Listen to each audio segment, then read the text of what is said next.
Hello, class. This is going to consist of your chapter 13 lecture, and it's pretty short and it just hits the high points and kind of moves on. And it's all about feature benefit selling, and that is really what we're going to talk about. So, unfortunately, this isn't really going to line up with any of your notes, so you might be filling in stuff if you find good spots or cross stuff out, get stuff down, but you definitely want to get a lot of this down. We're talking about feature benefit selling and what that is, and here is the best way I can phrase it. Feature is what it is. It's this color. It's this thing. It does this. I'm sorry, not does, but it looks this way. It acts this way potentially, and what it's made up of.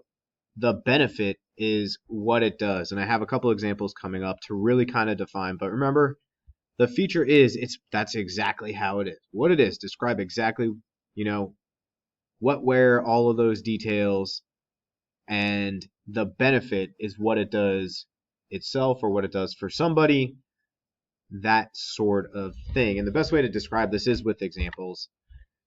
So, an umbrella, the features, it has a canopy.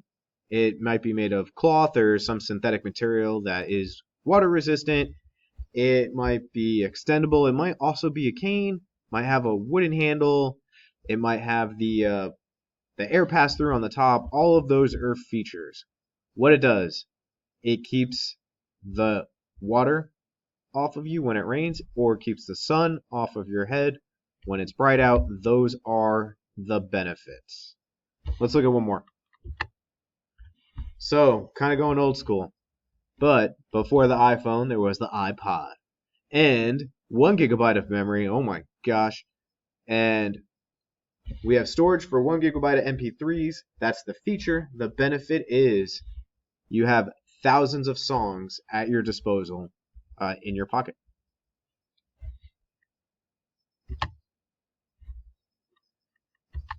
So a selling point and a well-designed catalog will identify important selling points.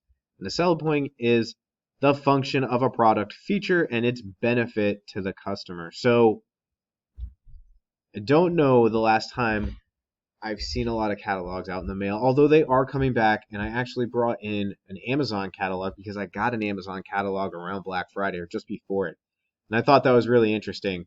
You see these trends kind of come out and they go back. But it used to be a really big deal when the Sears catalog showed up and everyone would go through the Sears catalog because at one point you could buy anything you want from Sears, that, essentially debunked company or out of business company at this point. But enough talking about catalogs. Our new and real life catalog looks something like this.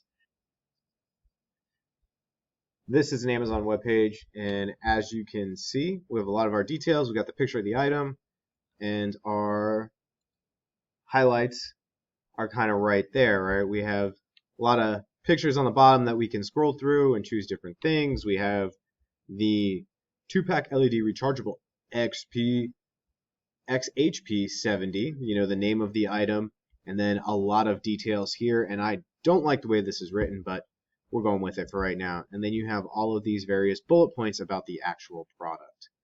This is all of that feature benefit. They are going hard trying to point out the features and the benefits.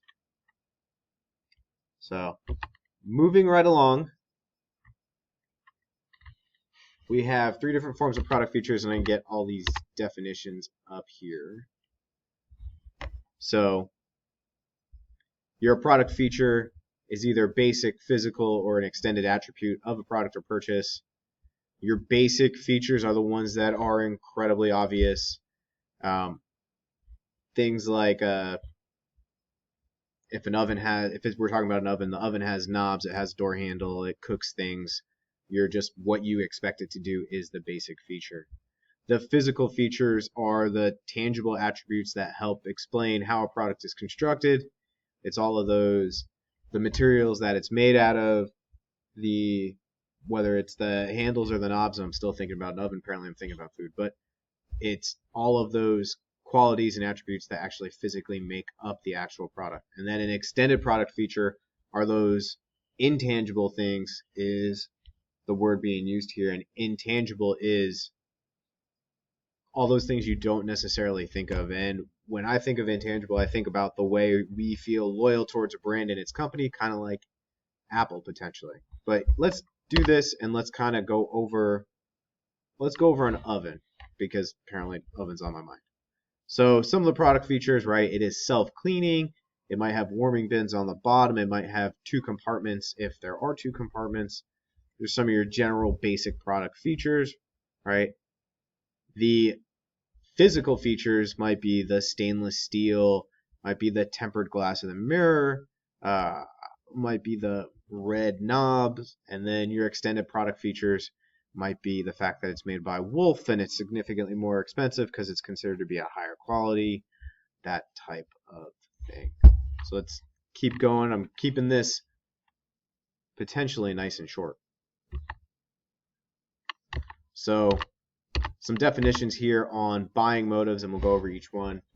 Buying motive is the customer consumer's purpose for acquiring said product, right? It's why they buy it.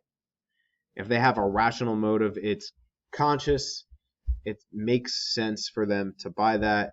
And in my head, that's pretty much any type of food. Why do we got to buy food? Because we pretty much got to eat, right? The other motives that come down to can be emotional, and that's it's expressed by a customer through this. You have this feeling towards this product, like that's what I should have. And I know Carhartt got popular recently again with their hats, but there's this other people are emotionally attached to Carhartt because of the longevity of their products, and you kind of buy it once and you buy it for life. And people consider it's like the jacket might look really worn out, but that's really when it's just getting broken in. And it's one of those items that is Carhartts are stiff for years, and then they finally feel like they make sense. The other one is a patron of motive, and that's just people are just loyal customers, to a company or to a product, and it may not make sense to everybody else, but they just have these various feelings for being loyal to that product. And when I think of that brand, I tend to think of Apple because people are just loyal to Apple, even though they seem to be just significantly behind most things that have already been done on other platforms. But that's neither here nor there, and that's not really what we're here to talk about. But these are the different buying motives. And yeah, obviously people can have multiple motives where they feel this way or for multiple reasons to feel this way. Some people think buying an iPhone is just the clear-cut logical decision, and that's okay too. Nothing wrong with that. And that's actually it. That's it for this section. Nice, short, and simple. And then we'll be talking again soon.